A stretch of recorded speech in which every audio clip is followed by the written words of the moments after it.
general fund, and that there's not enough money, and that it would compete with education, taking money away from kids and things like mental health. Is that your way of sending a signal that you are going to line item veto what this draft amendment, if it gets put into that budget? Let's go back in history a little bit, Joe. It's a very good question. Thank you for the question. In Ohio, we have taken money from taxpayers at the state level for the last 50 years to help build stadiums, help rehab stadiums. I'm not against that. The quality of life in Ohio depends on a lot of things.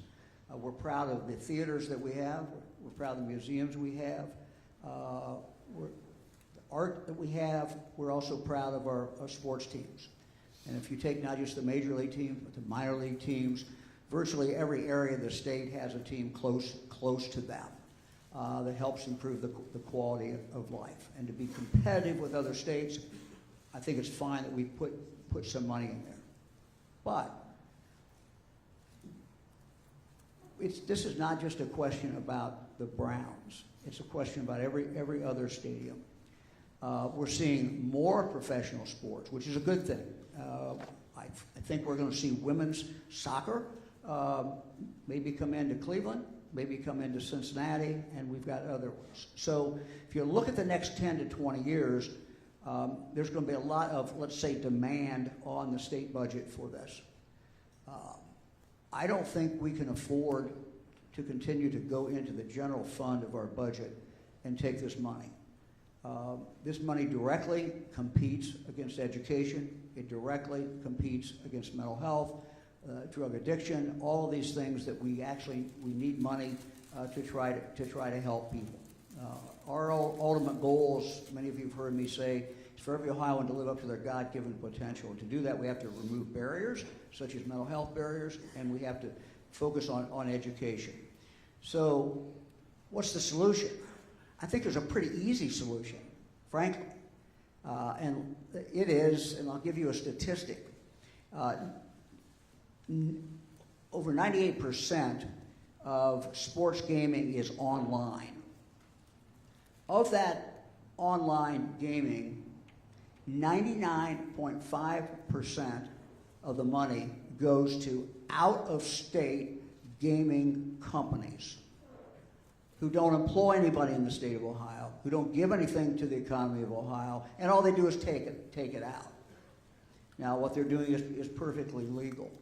I just want them to pay their fair share. And so my plan, we currently have it at 20% tax.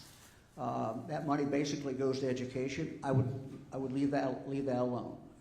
Under my plan that I put in the budget, I would raise that by 20% more. And that additional 20% more will generate somewhere between $150 million to $180 million per year. And what I would do with that money, and what I propose to the General Assembly, is that we put this into a fund. The money would go in every year into a fund, and that fund could be used for two big things. One is to help with sports stadiums, and the other would be to help with what I'm calling youth sports. Here's one example. Many kids in the state of Ohio cannot play sports in their high school because there is a fee to play the sport. I think that's wrong. Being part of a team is something that's just part of life and adds to their ability to that young person to stay in school many times. So we could use some of that money for that. I just think it's poetic justice, or it is justice, that the people who are making the most money off sports and who aren't contributing really anything help pay a little bit for the stadiums in the state of Ohio. To me, this is an easy way of doing it. Some people say, well, that's an increase in taxes. Well, for the person who is gaming, it's not an increase in taxes. They don't pay the tax, and it's going to be paid directly by the companies that are outside the state of Ohio. And frankly, it's not going to change the gaming experience one way or the other in the state of Ohio. We have some states that are at 51%. New York, for example, is at 51. I think New Hampshire is at 51. So we won't be the lowest, but we certainly will not be the highest if we double that. This is money that's on the table, and we should be taking it to put into things that are productive and helpful for the people of the state of Ohio. And again, this will permanently solve our problem. If we don't do this, every legislature, every governor in the future is going to have to face the challenge of, gee, do we put 20 million here? Do we put 40 million here for this stadium or that stadium? And gee, they have a big cost. You can just hear the stories. So to me, Joe, this is a simple one, and we're crazy if we don't do this. I want to follow up on that, though. It doesn't look like lawmakers, at least at this point of the budget process, are going to do what you want them to do. So if they put it out in bonds, will you veto that? Joe, you've done this a long time. You and I both have, and you have more experience with these budgets probably than I do. But look, we got a long way to go, folks. We haven't seen the House budget yet, let alone the Senate, and then there's a thing called a conference committee, and then there's some discussions that might occur between the Speaker and the Senate President and the Governor, and we got a long way to go. I just think, this is such a logical idea, and it think of this, it frees us up never again to have to spend general fund dollars and take that money away from schools to help with our stadiums forever. It's a permanent fund, unless people stop gaming, which I don't think they're going to. That's just a lot of money, 150 to 180 million every single year going into that. That's why we said not only for stadiums, but let's use this for other youth funding. And the way we've got it written, it wouldn't just be for sports. If a child has some other extracurricular activity, something that there's a fee connected to it, this could pay for that as well. It could be theater, it could be anything. Part of education of kids and part of what helps keep kids glued to the school is the other things they do besides what happens directly into the classroom. Yeah. Well, let's talk about higher ed now. You said in your State of the State speech that you want to build on the existing program that gives kids in the top 5% of their graduating class a state scholarship to pay for college. Now, they're getting that now. Some question whether that's a good idea to build on that, because kids who graduate with those grades are going to get a lot of financial support from colleges anyway, and there's the concern that this just frees up colleges from giving that money to those students. What about that? Well, there's a lot of ways of looking at this, but let me just kind of back up, Joe, and look at what I think is the big picture. Woody Hayes said you win with people. We win with people. If you look at the future of the state of Ohio, what's happening now? We're creating more jobs than we have people to fill them. We got companies coming in from California, from all over the country. They're locating here in the state of Ohio. They're creating a lot of jobs.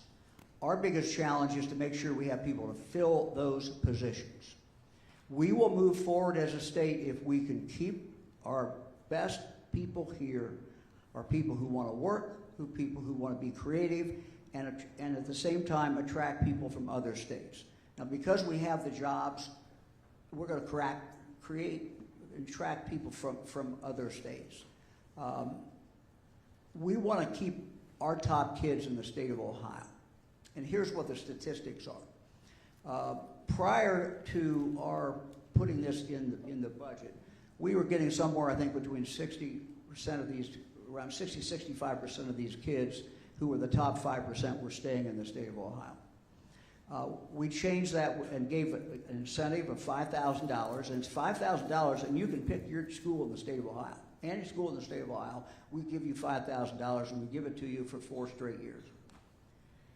The first year we did this, it jumped up to, I think, 76%. This year, we're just seeing the numbers now, we're at 87%. So that means we've dramatically increased. The first year there was over 1,000 kids who stayed in the state of Ohio who normally would not have stayed in the state of Ohio. Now, why is that important? It's important because the statistics clearly tell us, the data clearly tells us, that if you go to school in the state of Ohio, you have dramatically increased your possibility of getting your first job in the state of Ohio and actually turning out and staying in the state of Ohio. So more and more of these kids, top level kids, staying in the state of Ohio is frankly good for all of us, and that's why we're doing it. The other, we do a couple other things with that. If I could just add to it, we also say in this budget, if you're in the top 5% of your graduating class, you can go to any state university in the state of Ohio, and they must admit you, and they must admit you to the main campus. Now, how many times, I won't ask for hands, but you know somebody in your family who is a very high-level student, and when they got admitted, they got admitted, but Ohio State said, for example, you can't go to the main campus. You got to go here, you got to go there, and the kid doesn't want to go to the other campuses. So again, one more way to keep kids in the state of Ohio. We do not want to lose those kids. We want them to stay here. You are also advocating for, I'm going to call it a return on investment from colleges by requiring them to track students who graduate to make sure they get jobs in their chosen field of study after graduation. Now, some people have suggested that this would hurt the humanities, leading colleges to kind of steer students into certain fields like engineering or something like that instead of English. Would it? Well, first of all, I love English majors. I've hired a lot of people in my career, and you can ask anybody on my staff. I have a bias in favor of English majors. Why? They have to think, and they can write, and they have to be able to analyze. So English majors have a great role, at least as long as Mike DeWine's around and hiring people. So there's nothing wrong with it. There's a lot of good things to be said about that. Okay. The bill that would ban most mandatory diversity, equity, and inclusion programs, DEI programs, at Ohio's state colleges, and it would prohibit faculty strikes. That's likely to get an approval today, and it's going to be sent to you after it does. It does several other things. It includes requiring civics and a history course, post-tenure performance reviews, intellectual diversity on some controversial topics. But we've seen a lot of protests down at the State House over this bill. Opponents of it, including students, say it will end up hurting higher ed in Ohio. You aren't buying that, but what if you're wrong? What if you do sign the law and it becomes clear that it is hurting higher ed in Ohio? What then? Well, I'm not going to talk about that. How about now? There we go. Look, I'll get to the bill in a minute, but that's a hypothetical. But look, it wouldn't be the first time that something gets passed and everybody looks at it 6 months later or a year later and says, hey, that wasn't what we intended, or there's been, didn't turn out the way we wanted to. So I think any bill, you're always open, and I think as a state, we should always be open to re-examining everything. Look, I'm today actually was going through different parts of the bill, and I made it clear I'll probably sign the bill, but I want to go through this bill again and take a look at it. I think it's important for me to at least express what I think the importance of our schools are and our colleges. We are blessed in the state of Ohio with 14 public four-year universities, but we're also blessed with over 50 of our independent colleges and universities. We are a net importer of college students by a lot, which means we're bringing in a lot more than we are sending out to other states. So it is a real asset. We have communities in the state of Ohio where that is the biggest industry, is the local college. It also means that some of these kids who come in from outside the state will stay in Ohio. They will get their job here. So we're blessed with these colleges and universities. I think that colleges and universities, one of the main purpose of them is to get young people to think, or older people, to be informed, to be able to critically think. I think that's important in high school. I think it's important in junior high. I think it's important all the way through education. And our colleges should be doing that as well.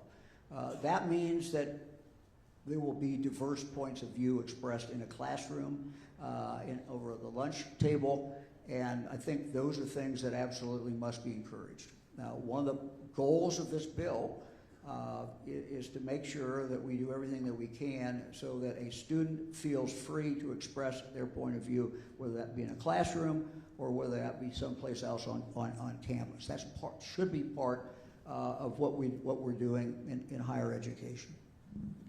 Okay, well, let's move on to the transportation budget. I want to ask you about that. There's a provision in it that requires a person to show proof of citizenship to register to vote. Does that belong in there? Well, I'll look at that. Look, I have said that I think we do a good job in voting in the state of Ohio. I don't mean the outcome. What I'm talking about is the process. I think we do a very, very good job. And so I think the burden of proof is on anyone who wants to change it. We've changed it a few times. We've done some different things. I'll take a look at that when that gets to me. Okay. The transportation budget also allows for elimination of the provision to rejoin the Midwest Interstate Passenger Rail Commission. Your thoughts on that? So we have told the federal government, we did this during when President Biden was president, that we wanted to have a study done. And this has been a process, and so we have moved towards a process. So that in the future, some future governor, in all likelihood, and a future legislature can make a decision about whether or not rail transportation, passenger transportation, makes sense for the state of Ohio. And so that's been what we've done, and I want to see what the study is going to show. I want to see what the dollars are, what the math is, and ultimately we will make that decision. It's very unlikely that it will be made during the time I'm in office, but so that's what we have done in the past, and we want that option to be available. Okay, let's move on to another subject, Medicaid. There are nearly 770,000 Ohioans on Medicaid expansion. With the cuts to Medicaid proposed in the House Republicans' version of the budget, are you still behind the idea of trigger language in the state budget that would end Medicaid expansion if the federal matching the rate of that drops below 90%? I was in favor of the expansion. It wasn't done when I was governor. It was done when Governor Kasich was governor. I've been in favor of that. And just kind of a little aside here, when you talk about Medicaid, we're talking about a substantial number of Ohioans and in regard to their medical care. We have done some, I think, phenomenal breaking through barriers, things that have not been done in any other state in regard to Medicaid. We've taken a group of kids, for example, who have usually are considered multiple agency kids. There's young people who have multiple mental health problems, physical problems, and we put a real focus on them. I think we've got about 45,000 of them now that we have moved into a much better care situation. That's just one of the many things that we've done through Medicaid. I think, candidly, it's been one of the areas that's been underreported. I know that you all can't report everything, but some of the things that we've been doing in Medicaid we're very, very proud of. Quality of life for people. And again, if we want people to live up to their God-given potential, this is one of the ways we focus on that. What we don't know is what the federal government is going to do. And The federal government is paying virtually all of this expansion. Now, if they change the numbers or if they stop paying, that obviously we will have to make some very, very difficult choices that frankly we do not want to have to make. So I'm not going to make any commitment of what we're going to do until I see what the numbers are coming out of the federal government. And we're going to focus and do the best we can to provide the best medical care to the poor people in the state of Ohio, to our children, and to the folks who are in nursing homes, because those are the constituencies that are helped by Medicaid. Let's talk taxes. Voters say they want property tax relief. You didn't have any proposals to cut property taxes in your budget, and you didn't mention it in your State of the State speech. But I gotta ask you, should lawmakers be doing more on property tax cuts or changes, and what would you like to see them do? Well, what I hear from people when they complain about taxes is primarily exactly that, and that is their real estate taxes that they're paying. Let me put this in a little perspective, and let me look at our income tax. We have the lowest income tax that we've had in the state of Ohio in 50 years. So we've cut our taxes budget after budget after budget as far as our income tax. During the time I've been governor, as we have worked with hundreds and hundreds of companies trying to get them to come to the state of Ohio, many times we've been successful, sometimes we've not been. But during that period of time, over 6 years, I've not had one company turn to me and say, you know, Governor, we'd love to come to Ohio, but your income taxes are too high. That is not an issue. We are competitive. We might not have been competitive 10 or 15 years ago, but we are very, very, very competitive today. That income tax issue is no longer an issue, and I think that's important to say. We want to remain competitive. No matter who it is that's talking about taxes, if you're going to reduce taxes, you are going to have to figure out how to deal with that. Either you're going to have to cut something, or you're in turn, are going to have to raise some other tax. And I would just say that we got a gubernatorial campaign that's already started, and it's going to go on for a long, long time, almost 2 years. And let's keep that in mind. I think the legislature is going to look at the real estate taxes, because they're obviously hearing the same thing that everyone else is hearing. The challenge is, how do you do it in a fair way, an equitable way, and then how do you make up that money, because the bulk of that money goes directly into our local schools. So it is not an easy task. So it comes back to that first question about local schools and funding, right? Well, yeah, I mean, but there again, we have a balance in Ohio. Basically, we start with funding at the local level, but what the state money does, and what the goal of the state money is to bring some equity, at least try to get there in trying to help the poorest school districts who have the least money or the least available money that they could be taxed, and to supplement that with the state money. But just to give you an idea about the income tax, what the income tax brings in is basically what it costs to do our schools. So it's a lot of money. Yeah, that is a lot of money. A lot of LGBTQ activists in Ohio say that the climate here is becoming very unfriendly, and you have signed into law some bills that they have identified as being bills that allow kids who are LGBTQ to be bullied in school or be mistreated. They say that's a problem. First of all, I would disagree with that. I would totally disagree with that. Okay. Can you speak to why you would disagree? I don't think we have done that.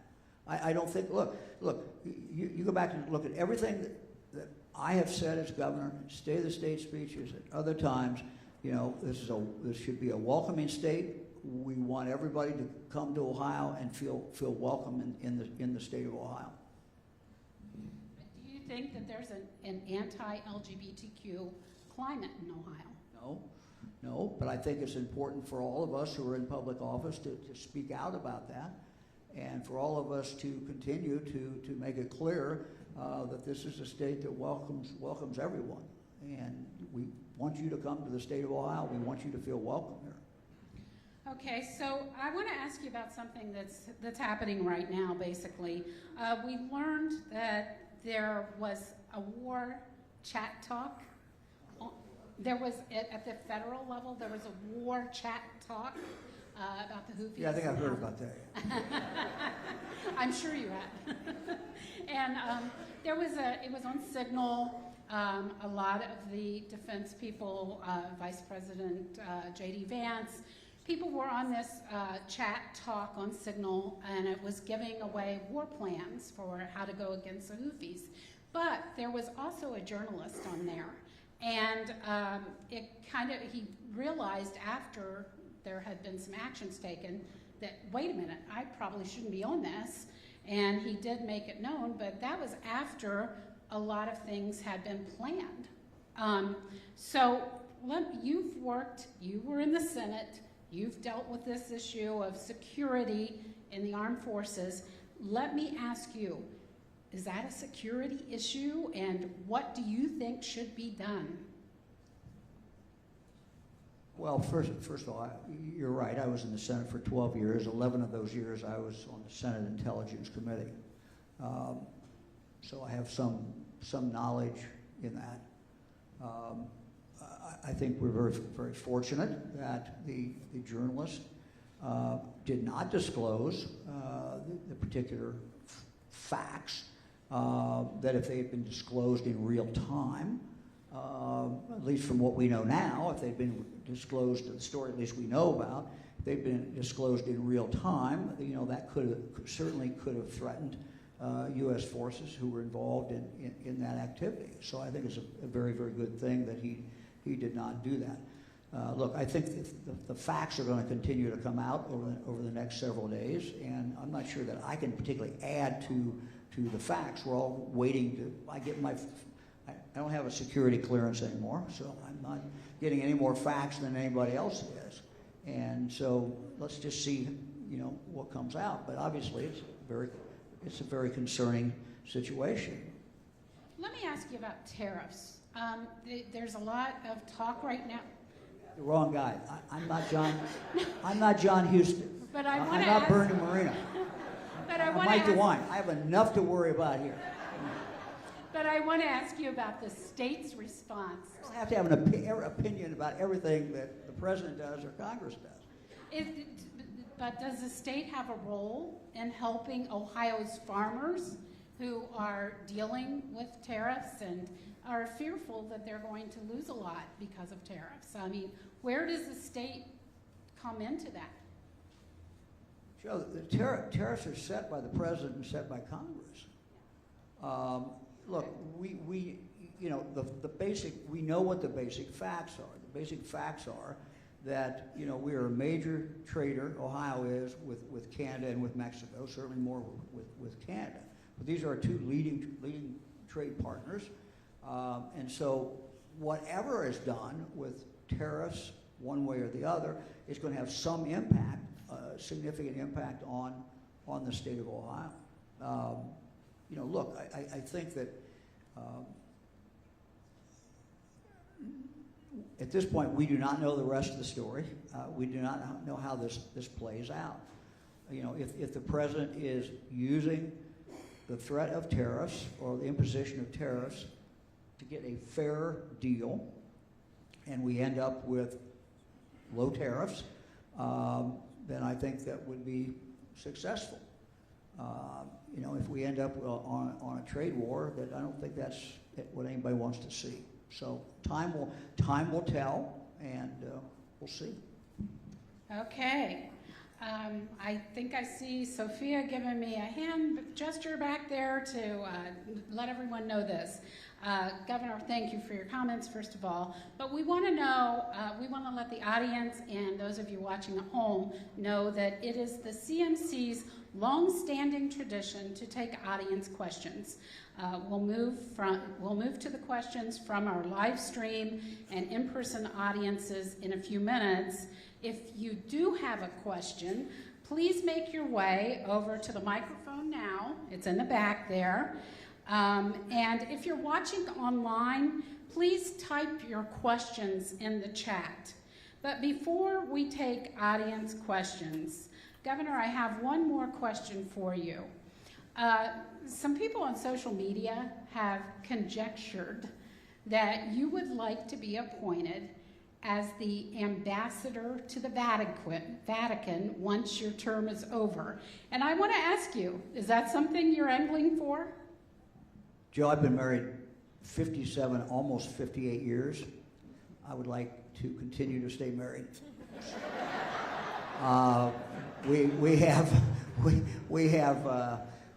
We have 28 grandchildren, most of them in Ohio, and the other ones are in North Carolina. They're not that far away, and we'd like to stay close to them. We have 8 on our road. So yes, I want to stay, first of all, I want to stay married. I want to stay close to my grandkids. So. And you don't want to be in the Vatican then? Okay, gotcha. I can visit, but Okay. So let's go to the back of the room now, and CMC forums are, we have, wrong page here, guys. I'll take it from here. So, good afternoon, everyone. Sophia Pfiffner, CEO of the Columbus Metropolitan Club, and it is our long-standing tradition to ask audience questions. So we do have a long line forming behind me, but if you have a question, you feel that we can get to it in time, feel free to join us. We also have a slew of questions online. I will remind the folks in the back that our questions have 2 things in common. One is that they are 30 seconds or less, and 2, that they end with what punctuation? Absolutely. All right, our first question is actually from my daughter, Caroline Pfiffner. What should kids do if they want to make a difference but they don't feel heard? What's the best way that they can be a leader and speak up? That's the best way for them to be a leader and speak up. well, look, I think, you know, as a young person, you have a real opportunity to have an impact. You know, I get letters from children. Sometimes I see kids at fairs and they'll hand me a letter. Sometimes it's a school assignment. So young people, just because they can't yet vote, can certainly be involved. And I remember, I think we were in 3rd grade or something in Yellow Springs, and we wrote letters to the Ohio Department of Transportation about not putting a highway through Glen Helen. So that was my first political activity, I think. So I was not very old. So far, the ODOT has not put it through Glen Helen, so we're okay. But yeah, we appreciate young people, and I think most people in office appreciate young people to be involved. Okay, next question. Yes, Governor, you signed the bathroom bill requiring transgender students to use bathrooms of their birth gender. My question is in 2 parts. What advice would you give to a transgender male student dressed as you are today in a suit and tie as he navigates the choice of his bathroom usage? And the second part is on an institutional level. What advice do you have for schools and universities to enforce the law? Should they, for example, require transgender students to wear a yellow badge so that they can be identified at school and the schools can monitor which bathrooms they use? Your thoughts, sir? My thoughts are that schools and other places are working this out, and I think they will work it out, and they have worked it out in the past. Okay, next question.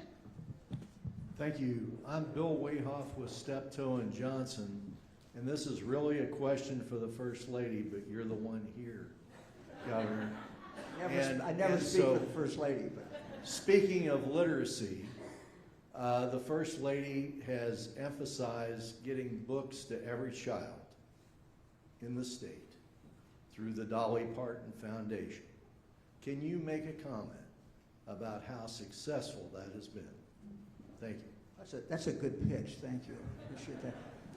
Look, Fran's done a great job, and people in every county have done a great job. We now have, I think, 412,000 kids every month get a free book in the mail, from children from birth until the age of 5. I think since Fran started this and expanded it throughout Ohio, we've sent out about 20 million books.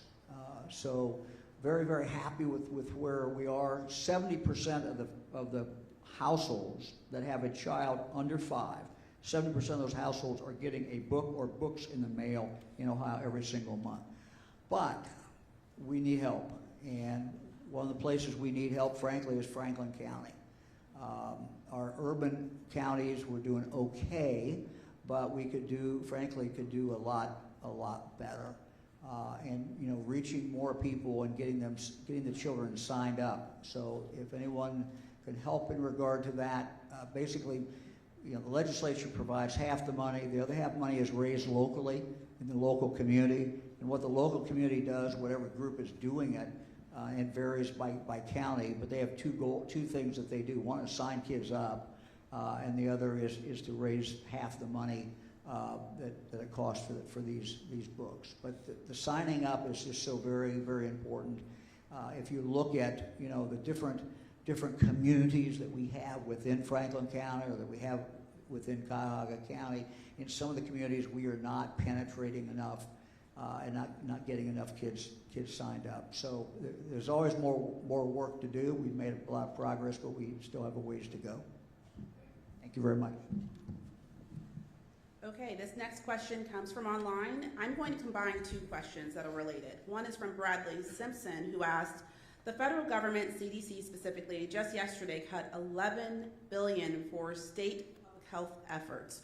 What are we going to do to solve that? Additionally, Adam Porter asked, what is your administration doing to improve access to health care for marginalized populations? And please share any successes.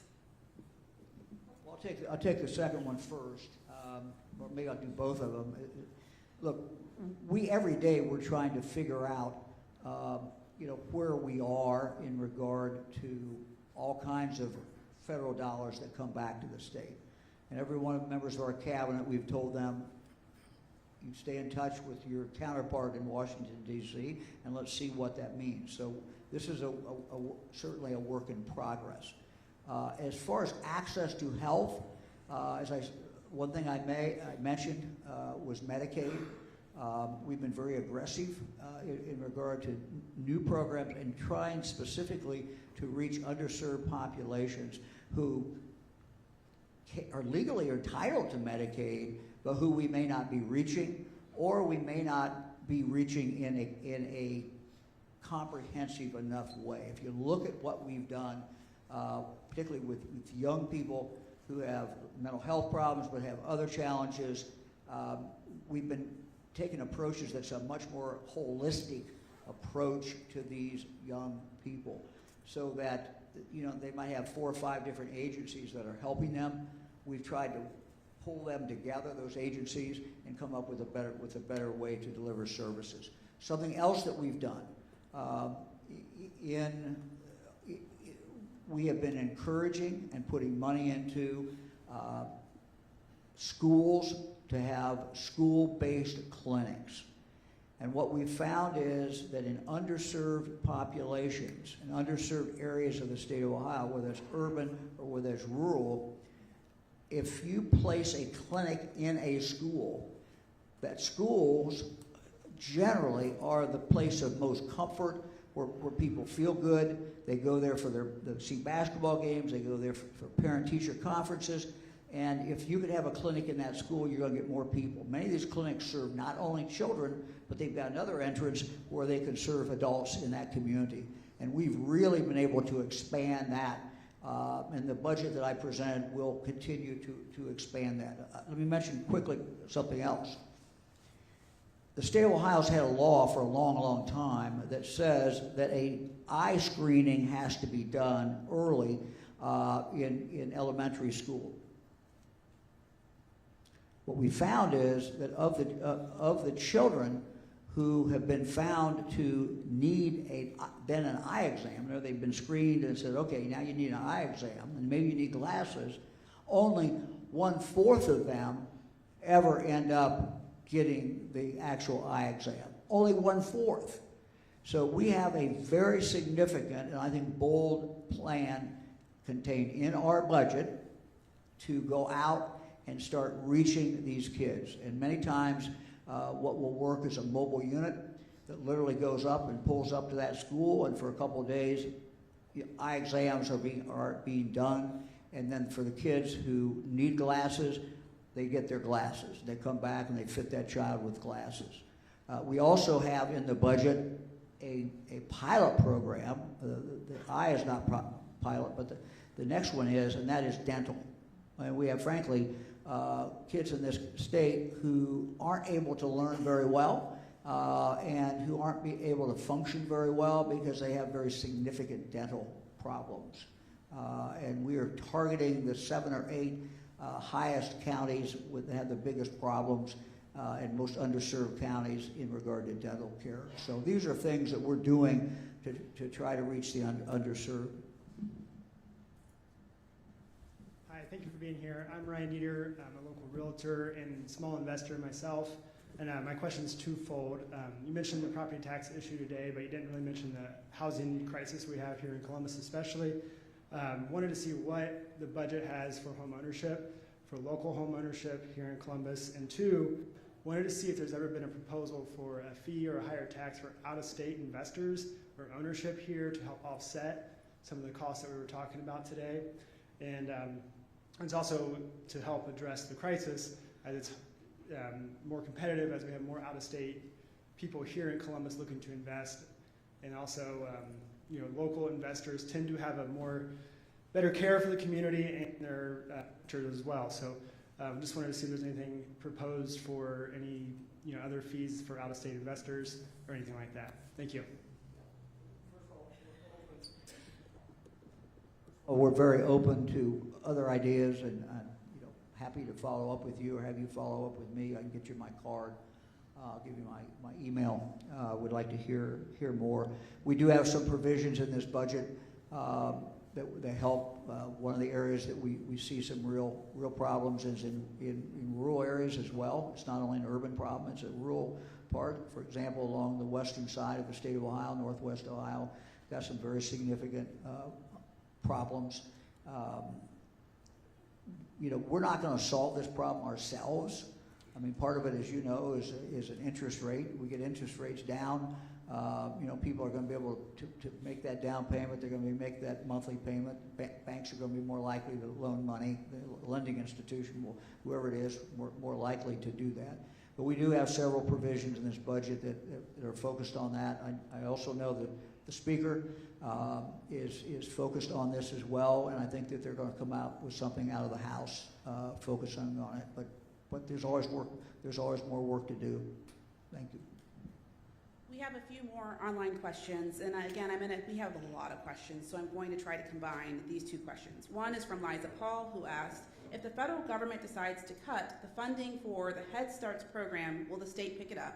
Additionally, Vanessa Butler asked, as we work to protect key investments to support publicly funded childcare and the child tax credit, what do you see as the biggest opportunities to advance these policies? Well, we have not really talked about child care up here. Joe didn't ask me a question about that. That's one of the ones I'd written down. I figured she was going to ask me. But thank you anyway for asking. It's like now I can talk about it. Good question. Look, we have, about a year ago, we were able to significantly increase the assistance we're giving people in regard to child care. Having good quality child care does 2 things, obviously. One, it helps that child and makes that child more likely to be ready to go and start kindergarten. Number 2, it also allows those parents to make decisions if they want to work more or if they want to go to work, they will be able to do that.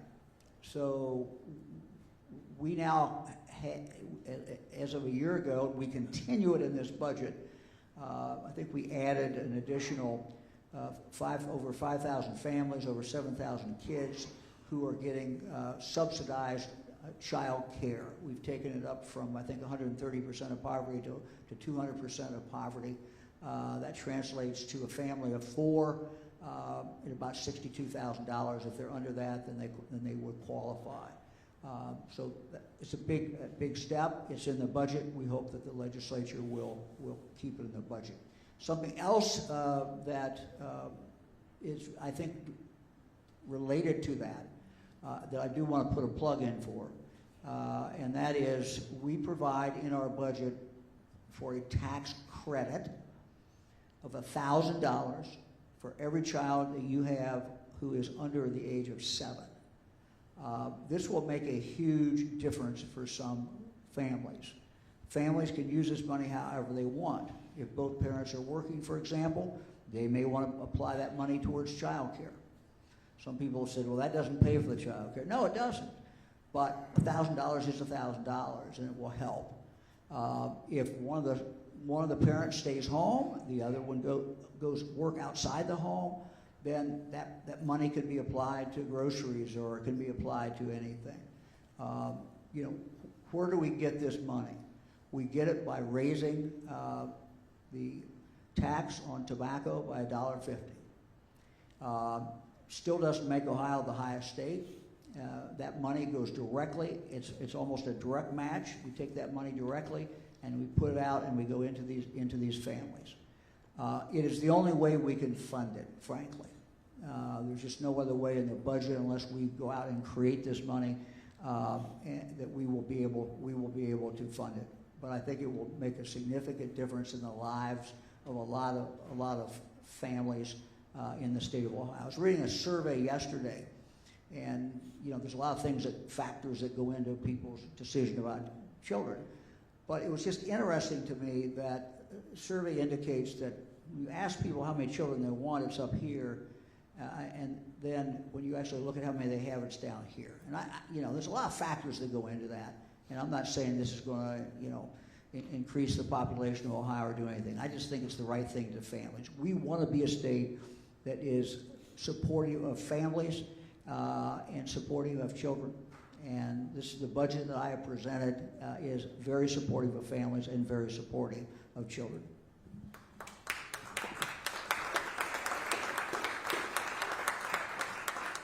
Governor, we have about 90 seconds for a final question.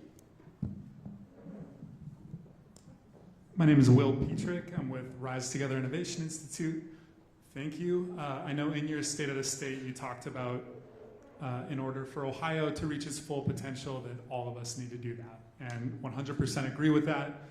Just want to say thank you for the provisions in the budget that would make childcare more affordable for parents, but also the tax relief for parents with young children. My biggest concern is the proposal that could take healthcare coverage away from 780,000 Ohioans, including 115,000 adults in Franklin County. If the Medicaid expansion trigger language is triggered, it would be a budget cut of $13.5 billion. That would mean loss of healthcare coverage, job losses, more people going to the emergency room. You know, just going back to your theme of reaching the full potential and removing barriers, just want to ask, you know, how can we, one, make sure all Ohioans have the health care that they need, but also, you know, is your administration doing anything to remove that language to ensure people can have the health care coverage that they need? Yeah, good question. Thank you. Our goal is for, as you stated, is for everyone to live up to their full potential. You know, we had asked the federal government to put a work requirement in. You have to define work requirement, though. Work requirement means the whole goal is to take this individual. Now, if they have medical problems and they can't do it, they have other problems they can't do it, well, they're not included in that. We're talking about people who, you know, medically don't have the problems, they can actually go to work. And the question is, why aren't they working? And what this does is if we try to put them on a pathway, we have someone meet with them, try to come up with whatever pathway they want. That pathway may start just by going to school. It might go to a career tech school. It may go to a community college. That all qualifies. All those things and many more things qualify as quote work.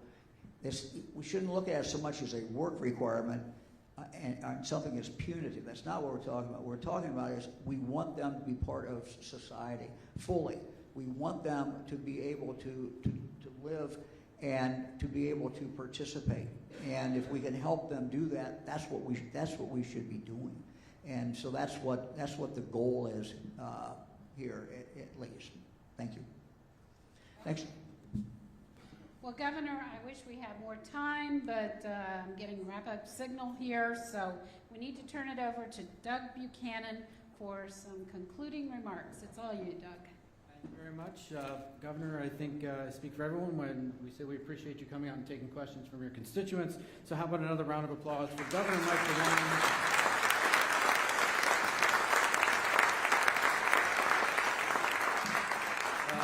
Also want to thank today's sponsors, the United Way of Central Ohio, the Ohio Farm Bureau Federation, the Columbus Chamber of Commerce, Public Sector Consulting, Ian Alexander Photography, HNTB, and Smoot Construction. Another round of applause for them as well, please. Thank you.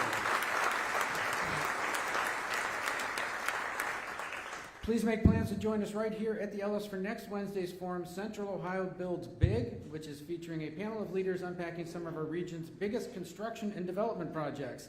Thank you, everyone. Have a great afternoon.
Later, if we don't, you know what I mean? Like, if you wanted it.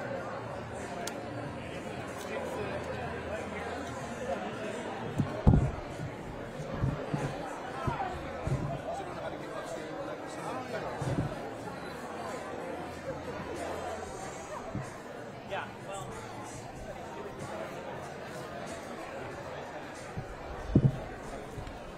I was like, oh, I recognize that one. It's the superintendent. I recognize her from this. Right. Gotcha.